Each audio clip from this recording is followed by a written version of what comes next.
Further ado, Allie, it's all yours. Awesome. Thanks so much, Tim. And thank you all for joining us today. My name is Allie Horton, and I'm a Markets Development Director here at John Hancock. Also on the call with me are Wayne Baldwin, a Regional Vice President with us, and Anna Canelos. She is with our Advanced Planning team. So what we do here at John Hancock, in addition to what Tim does, and you can reach out to us for, is these advanced planning topics and any competitive scenarios you might have. We have two separate teams with a lot of members that can talk through all of those things.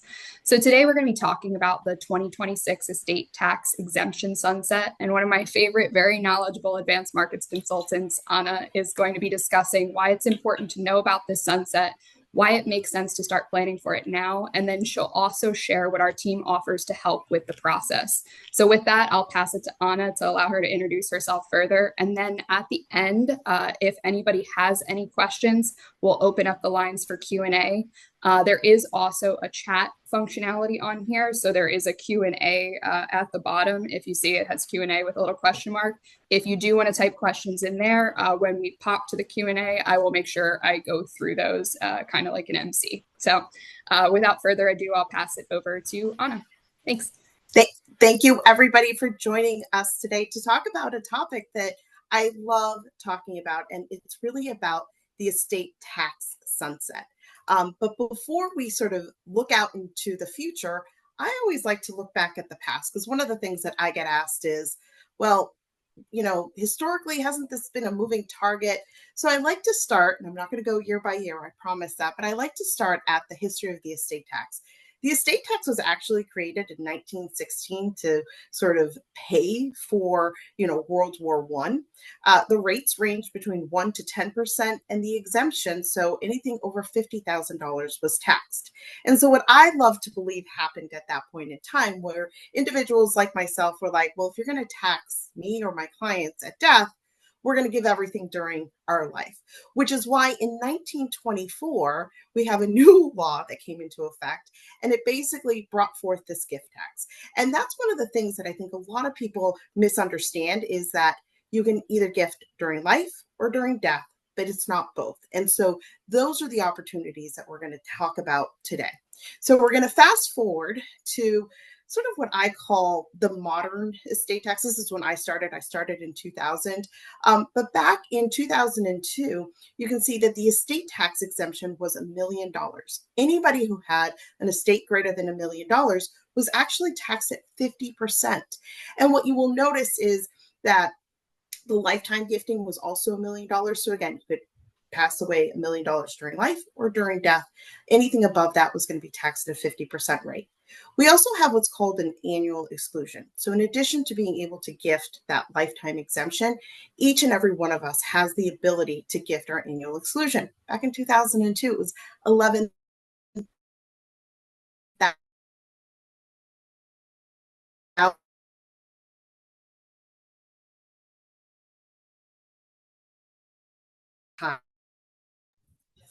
Hey, Anna, you are breaking up a little bit. If you could turn off your video, maybe that will work a little bit better.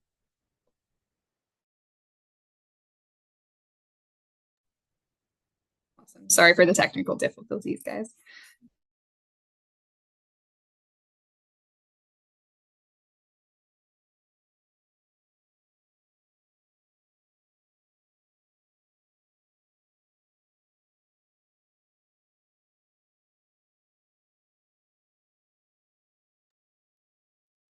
Hey guys, this is Tim. Sounds like John Hancock is having some technical difficulties here. Just hang on a second. We'll get Anna back on as well as the presentation. So just hold on for a minute if you don't mind. We'll be right back to you.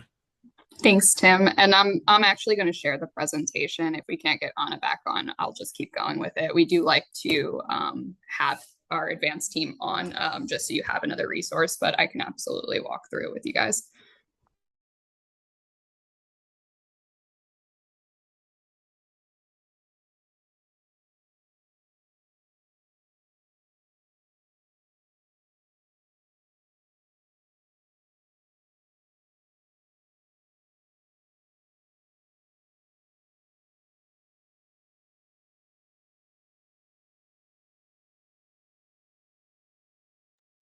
While we're waiting here, guys, and we'll see when Anna gets back on. Oh, there she is.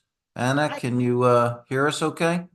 I apologize. I'm gonna try to save bandwidth and go off video, but yes, I'm here. Can everybody hear me? Yes, we can. If you can, we just need the presentation now. Absolutely. Pulling that up. I apologize for that.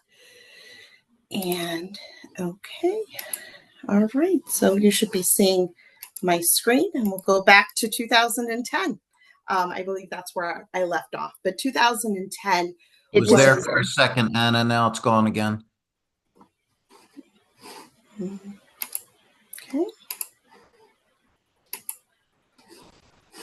There we go. Now it's there.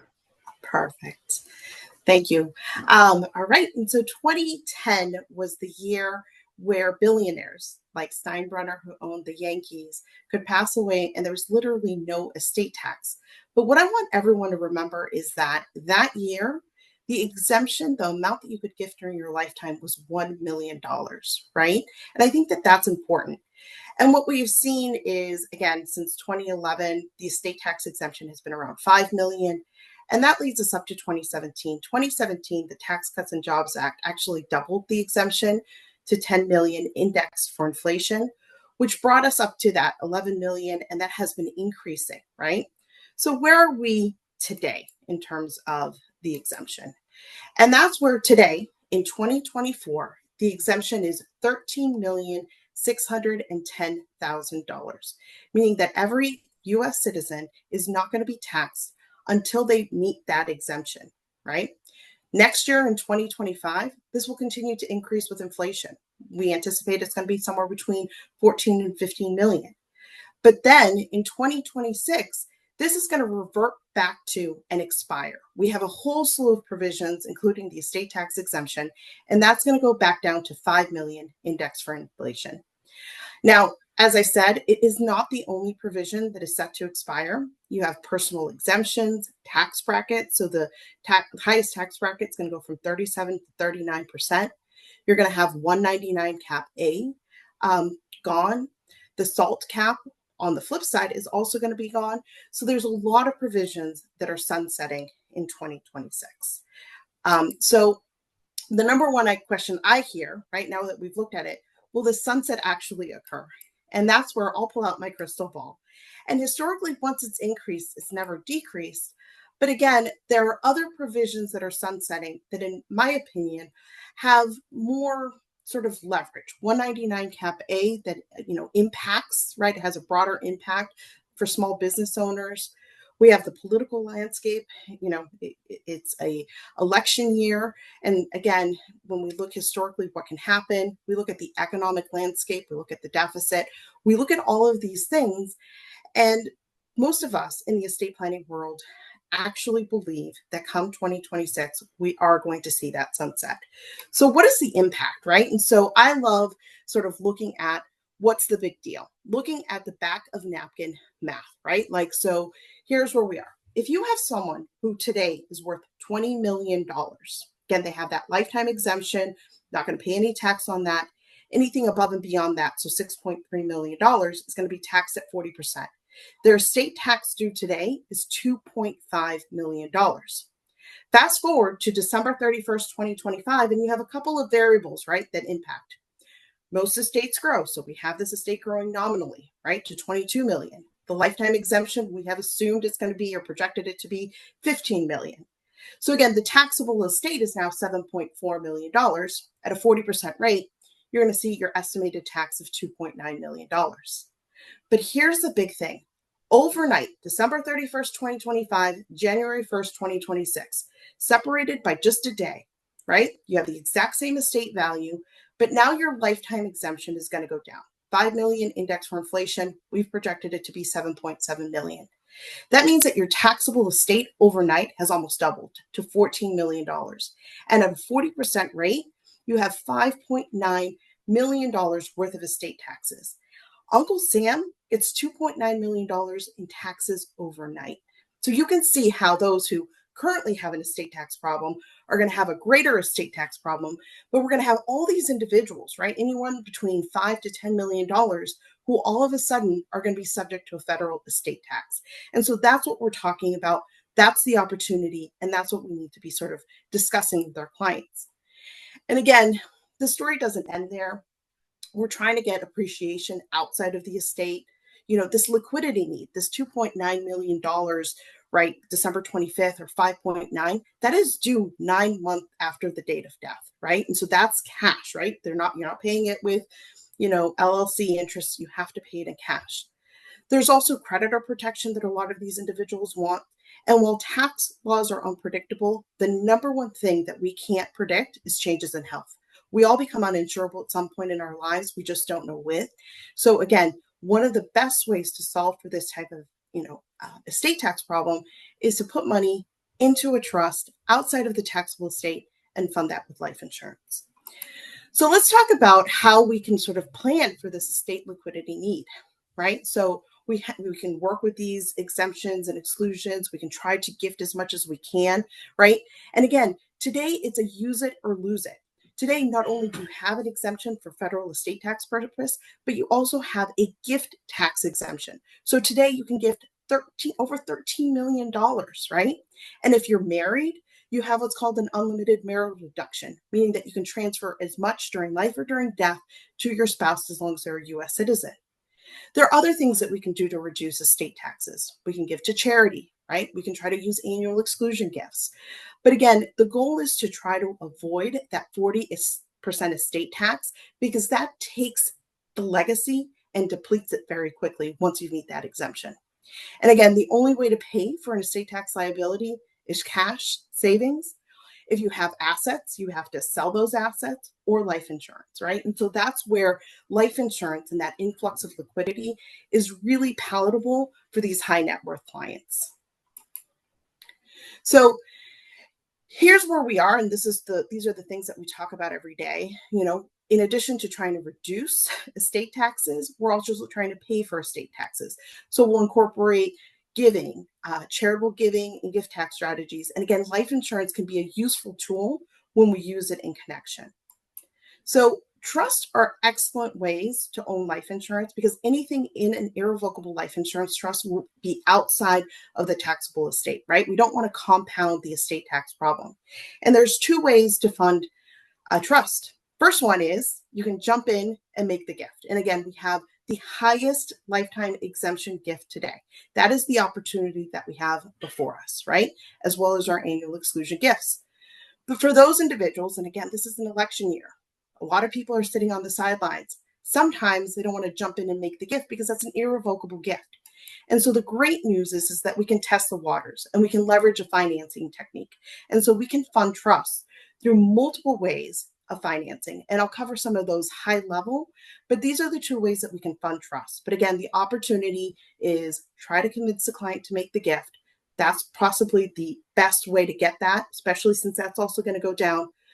But if they're reluctant or they want to sort of wait and see, we can sort of test the waters by leveraging a financing technique. So, but many of you might be saying, Anna, aren't we in a high interest rate environment?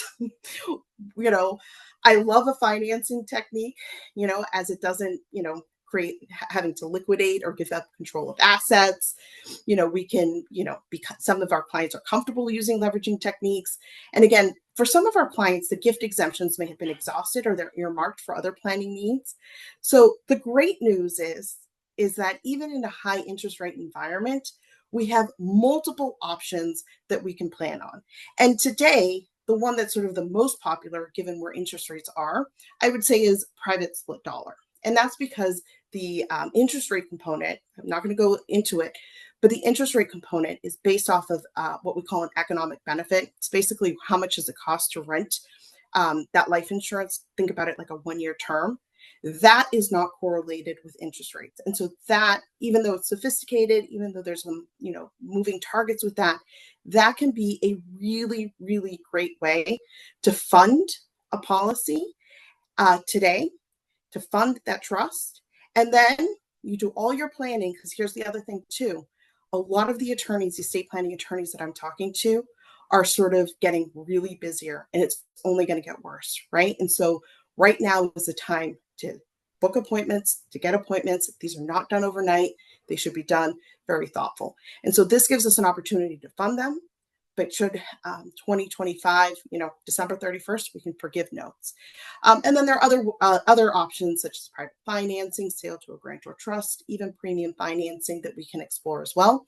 And again, some, even with the current interest rate being high, some individuals do gravitate towards them. Say you have, real estate client, for example, highly illiquid. Oftentimes we have to go to some of these financing options. But again, gifting is probably the number one reason. So what are the financial benefits of owning life insurance? And here's the thing, right? Because there are many ways that we can sort of solve for the need. If you have uninsurable clients, oftentimes we are looking at asset sales or trying to get financing for that estate tax. But life insurance provides that liquidity. But not only does it provide that liquidity, but it provides a competitive rate of return on death benefit. And so again, many clients may be sitting on the sidelines and saying, you know what, I want to invest my premium dollars in other asset classes. They often find that, or they're surprised, right, that the investment returns of a life insurance policy are actually to their benefit. And so let's show you why and how. So we here at John Hancock, our number one module, we call it invest in your life insurance. And here before you, I have a male age 60 buying $1 million policy, right? The internal rate of return, right, year one is astronomical, right? But we know historically that likely isn't going to happen. So we look at life expectancy, which is age 87, plus or minus 5 years. The rate of return on death benefit for this particular client is 5.8%. And many of you may say, you know what, Anna, that's a decent rate of return, but I can probably even get that in a CD or some savings account. But life insurance is tax-free. There are no tax elements, right? It's gross tax deferred, and it comes out tax-free. So when we compare this to alternative investments that have capital gains tax, we have to look at the pre-tax equivalent. And again, someone in the higher tax bracket is going to see a bigger discrepancy between these two numbers. So the pre-tax equivalent for this individual at life expectancy is 8.92%. That is a really good, compelling, competitive rate of return, even in today's high interest rate environments. And so this right here, in addition to combining with gifting and the estate tax sunset, these are the things that we're having and bringing to the table to really make clients comfortable with not only being able to fund trust, buy life insurance, but recognize that life insurance has competitive rates of return. And again, we can look at, I always like to look plus or minus 5 years, right, from life expectancy. The IRR does go down, right, the closer we get, past life expectancy, but you still are seeing at age 92 a pre-tax equivalent of 6.17%. So really amazing. So hopefully all of you are really excited. We have an opportunity. Again, those who have an estate tax problem today are going to have an estate tax problem more in 2026. And then we have a lot of individuals who, again, are going to have this estate tax that currently don't have them. Those were worth between 5 and 10 million. So now I want to we have a problem, we have a solution, let's buy life insurance and trust. But now I want to sort of talk to you about why John Hancock. John Hancock has some amazing underwriting solutions. We have some of the largest case capability. So we have our retention is 30 million. We can go up to 65 million, but our facultative obligatory is over $100 million. We can often do what we call fluidless underwriting for really high net worth clients, and we're known for that. We also have concierge underwriting. A lot of people forget about this, right? We know that these are our best clients, and so we want to treat them with the service that they demand. So for concierge underwriting clients, again, there's some restrictions. We can use their doctors, right? There's no labs. It's basically going through and looking at their exams that they have done within their doctors and using those as criteria for determining these large cases, which again is less intrusive, feels easier, and it's a better overall experience for those who can qualify. So again, I don't want to forget about this concierge underwriting program. Now, predicting taxes is like predicting the weather, especially in an election year. You ask me on any given different day. But what I want everyone to remember is no crystal ball. the estate tax has always been a moving target. And I can tell you this, in 2017, when the estate tax doubled, I actually thought that a lot of individuals were going to call me up and be like, how do I unwind the tax? Because I no longer have an estate tax. How can I unwind this trust? I think one person called into our group. And so there are other reasons, estate equalization, creditor protection. There are reasons why we want to have this within trusts. So again, I truly believe that helping our clients, even though it's from a estate tax scenario, shouldn't be the only focus. Today, we have this use it or lose it scenario with gifting, right? We have the highest lifetime gifting. For those who can, they should gift, right? And then again, we have these macroeconomic, priorities, inflation.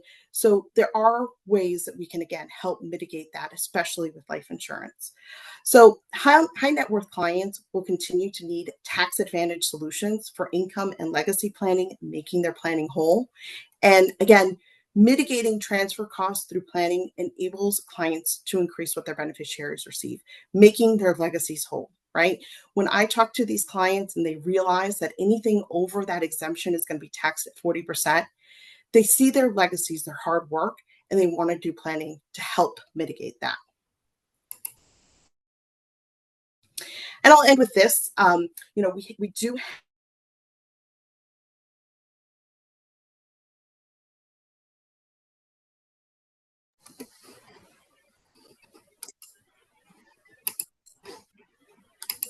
I'm back. I'm sharing my screen. I apologize for this. Perfect. All right. So let's talk about 6 before 26. 6 ways that John Hancock can help you with estate planning cases before the 2026 sunset. So 1, we have leading capacity and retention. We talked about that. That is a strength. We have this concierge underwriting, another strength. We, for married individuals, have an extremely vast survivorship portfolio. We don't have 1, we have 3 survivorship policies available to meet the needs of the clients, right? UL, VUL, even IUL. We have an estate preservation rider. So for clients who, again, they don't know what they want to do, but they want to own the policy individually, perhaps they currently don't have an estate tax, or perhaps they're waiting for their trust to be set up. Sometimes the trust planning and the life insurance underwriting don't align. They can own this policy outright individually. Then they can gift this to a trust. And within those 4 years, we'll have an additional benefit, because we know that after gifting it, we have this 3-year look back period. So again, the goal here is to make the client whole. Make sure that that death benefit always remains where it needs to be, tax efficient and tax free. And so this helps to pay for potential estate taxes if that policy were to be brought back into the estate, and it's available at no charge. And this is the next one. This policy split option allows joint policies to be split into 2 equal permanent single life policies in the event of divorce or tax law changes. And this last one is brand new. It's a limited time. It's a survivorship guaranteed purchase option. So what it does is it allows individuals to buy their policies today in 2024 until the very end of the year. And if the exemption does go down to where we believe it will be, we will guarantee issue in 2026 for the first 6 months a policy equal to the amount that they purchased, up to $5 million, guaranteed underwriting, no additional underwriting at that time. Again, we know that clients want to plan for today, so they can plan for what they need today. And if that exemption goes down, they will have a very easy way to purchase a survivorship policy in 2026. And then again, we have our industry-leading advanced markets team. I'm part of it, but we have attorneys, 5 attorneys, 7 consultants on staff to really help navigate, create customized client presentations, and support you and your estate planning and centers of influence as you're having these estate planning conversations. So with that, I'm going to show the disclosure, stop sharing my screen, and open it up to any questions that we might have. Awesome. Thank you, Anna. And I don't see any in the Q&A section yet. So you guys can either come off of mute or type them in the question and answer section if that's not an option. Hey, Ali, this is Tim. So I'd like us to dig into that guaranteed purchase option in a little bit more detail if we could, because I think that's an excellent way to get clients off of the sidelines right now that are taking a wait and see kind of a stance at this point because they're not sure what's going to happen with the tax law. Can we dig a little bit deeper into that and talk about why that works and how that can get somebody off the sidelines right now? Awesome. So that's a great idea. I actually and I do have pieces for you as a follow-up Hmm. that I can send over. This one in particular is on our can you see this? Possibly. Yes. Okay. Awesome. So this is our guaranteed purchase option. So basically what it does is it allows you to get a policy now, currently get underwritten for the policy now, and then if that estate tax problem actually occurs on July 1st or July on January 1st of 2026, Hmm. you will be able to buy another policy using the underwriting that you got right now as the policy without going back through. And it's capped at a $5 million maximum, but basically it allows you to solve for that problem. And then if it doesn't happen, then there's no harm, no foul. But if it does happen, you have another option in order to purchase additional policy in order to meet that need. So it's only going to be available for clients 75 years or younger, and you Hmm. have to be rated 200% or better. Hmm. The policy that you will purchase in 2026 is fully commissionable. So you're basically getting full commissions on both policies. Um, and it does have to be, as of right now, it does have to be exercised in that first half of 2026. Hmm.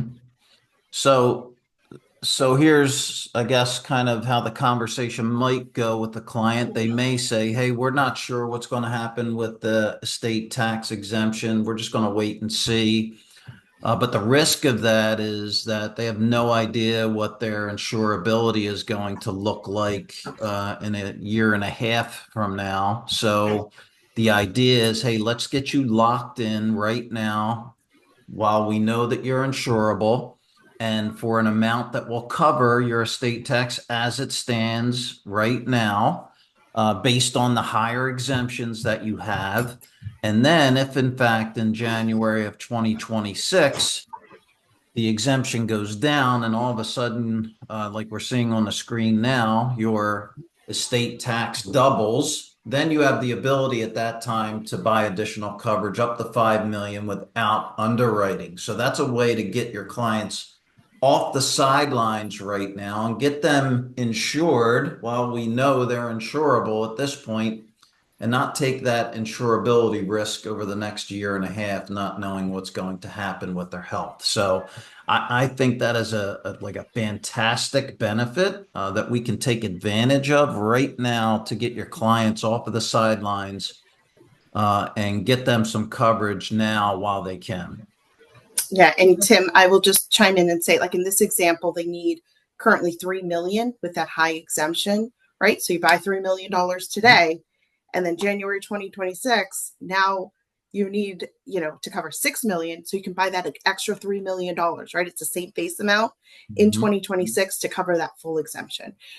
Like you said, at no additional underwriting. So you buy what you need today, and if the exemption goes down, you have a really easy way of buying what you need in the future. Fantastic. That looks great. Do we see any other questions? So I don't see any in the chat. I will just point out one of the areas where we've seen this be very successful in targeting clients is anyone who's currently in that $5 to $10 million range. They might have been thinking about it, but it's something to really take a look at because if they haven't talked about it yet or it's not been something on their mind, it really does make a difference once they hear about the potential for this.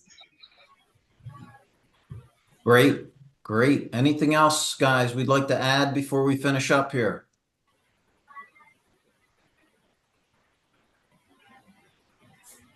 Okay. Well, Any more questions? Allie and Anna and Wayne, thank you very much for your time today and for presenting for us with some excellent information. I hope everybody learned some today, and feel free again to reach out to us at big with breakthroughins.com or by phone at 877-377-5281. Thanks again to John Hancock for joining us today. Everybody have a great day. Thank you, everyone. Thank you, everyone. So long.